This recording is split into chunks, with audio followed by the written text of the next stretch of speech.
1984's Ghostbusters was an absolute classic. That's right. And the 1989 sequel didn't really hold a candle to the original. And we won't talk about the 2016 reboot. Except you just did. But the lure of the original's success is so strong, Hollywood had to give it another go. Even though Harold Ramis is no longer with us, making it impossible to reunite the Ghostbusting Quattro? Death cannot stop reunions, Mouse. You can thank modern technology for that.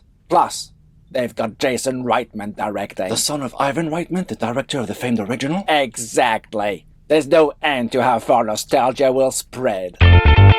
Hit it! Bit late to the party here, but I miss Ghostbusters Afterlife's theatrical release in 2021. The apocalypse did that to a lot of us. But having heard such good things about it, and being such a fan of the original, I'd managed to avoid most spoilers, and jumped at the chance to see it when it became available on Netflix. This is the movie that reunited all the surviving cast members after all these years for a brand new adventure. Yeah, that was the irresistible pull, while introducing a younger cast who will likely be taking the story forward because, franchise. What's the point of beating about the bush? I hated this flick. Whoa, slow down there, McCluck. This was a momentous release which got an impressive A- on Cinema Score, 64% critic rating on Rotten Tomatoes, and a whopping 94% audience score. So put me down as one of the 36% or one of those 6%. I feel like you're going to have to delve a little deeper than that. You wanna get delving? Fine. Let's get delving. Take the very start, for instance. We see a shadowy figure trying to capture a ghost but failing.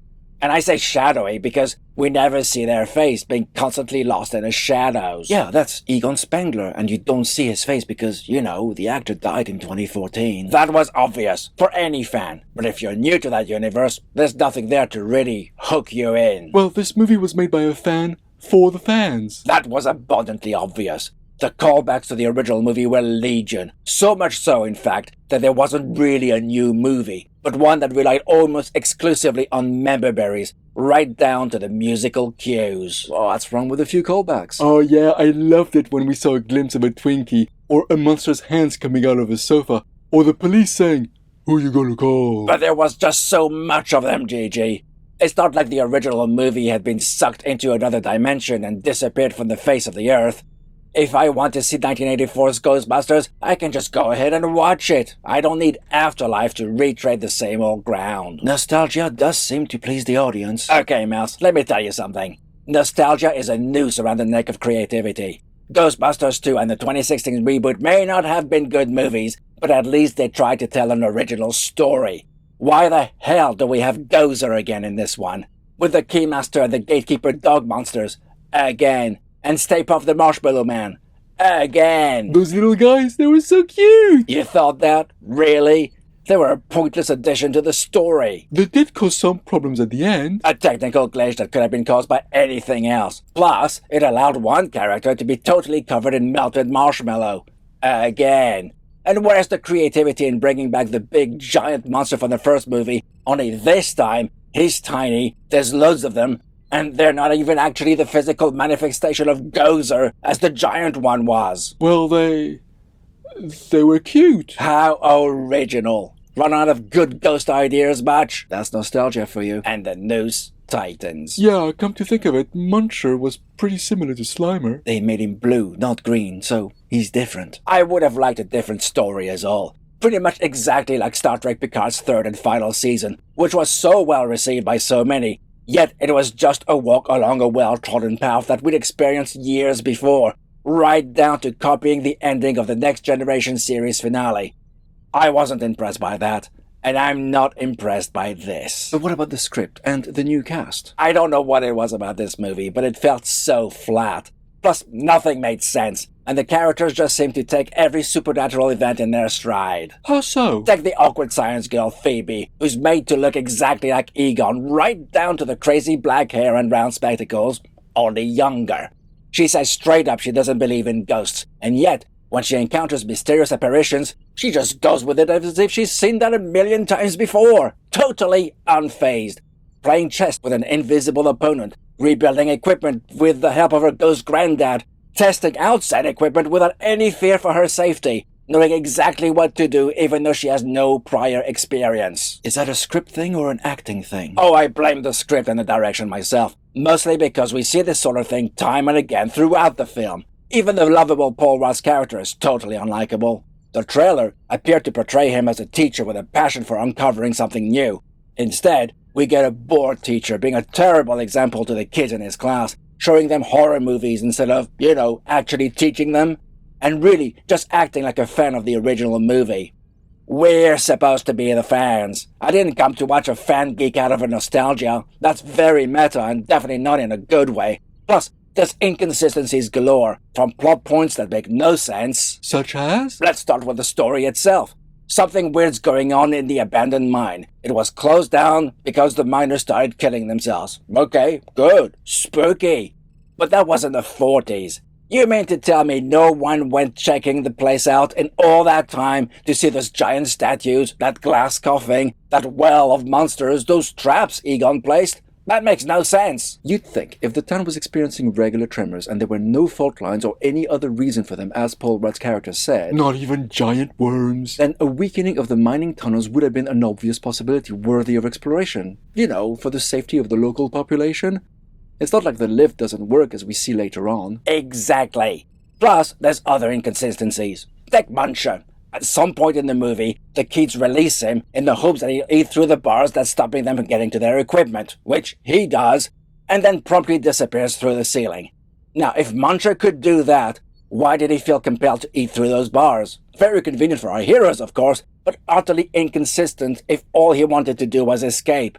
Why not just make him float down a corridor or something instead? Yeah, that one was a bit of a head-scratcher. There's also Ray telling Phoebe over the phone Egon one day cleaned them out and disappeared, taking everything with him, thereby destroying their business. And yet, the rest of the original team appear at the end with all their gear and equipment. It was a nice moment, though. If nostalgia's enough for you, you must have loved Jenny Melness'S appearance. She's in for one scene and one scene at the start, and we never see her again. There's actually no point to her appearance, and it doesn't even make sense in respect to the overall story. It's only there for nostalgia bait. Well, that's a bit harsh. You think that's harsh? What about the point of Sigourney Weaver's cameo in the post-credit scene?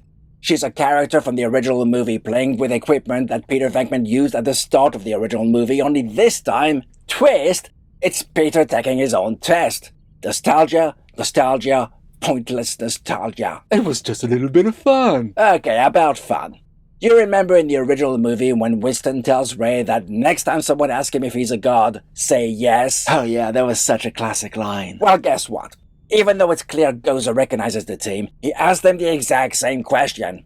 Are you a god? And after a little prompting by Winston, Ray says yes.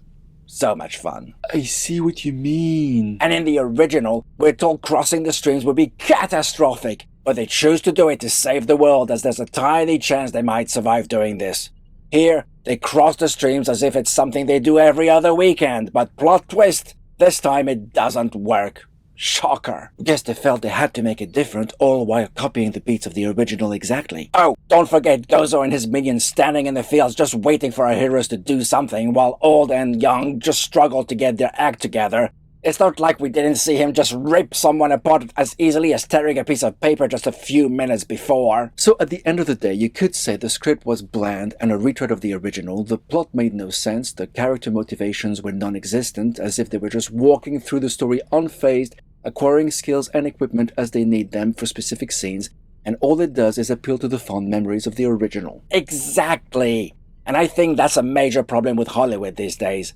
Movies need to make money, of course. Show business is a business after all.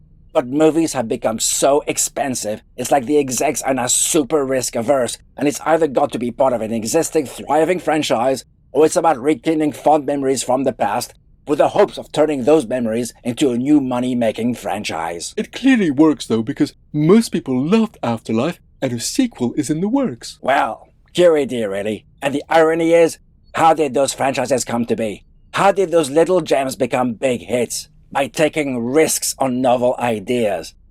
I want something more from my entertainment. I'm obviously the weird one here, but I want originality in my stories. By all means, use the same characters, but can I have some new story, please? Take The Force Awakens. I was so excited for this movie, until I saw the poster and the big-ass Death Star on it. Why? Why tell the same story again? Is Hollywood really out of ideas? So yeah, I was gutted. Give us fresh ideas, Hollywood, not this reheated nostalgia BS, and stop wasting my time. If I had a nugget rating, I wouldn't give this movie any. Anyway, feel free to express yourself in the comments, and I'll give you the response you deserve. Do you think by criticizing movies like that, McCluck's gonna get us a lot of hate mail? I wouldn't worry about it, Gigi. Why not? Hardly anyone knows our channel even exists. What about them? Who? Oh, you mean them over there? Yeah. Oh, they're one of the precious few. It's really nice that they even watch all the way to the post-credit segment. It sure is. Hello! But do they know about the post-credit segment, I wonder? What post-credit segment? This one. Wow, I've never been so far beyond a video's runtime before. Why is the background gone? I don't know, Gigi. It feels like the space goes on forever. It's pretty hard to get a sense of scale, that's for sure. Oh, it's getting dark. What happens if we go further? I don't know. Mouse? Yes, Gigi? Are you still there? Yes, I am. Hold my hand. Wherever we go together. You do remember how to go back, right?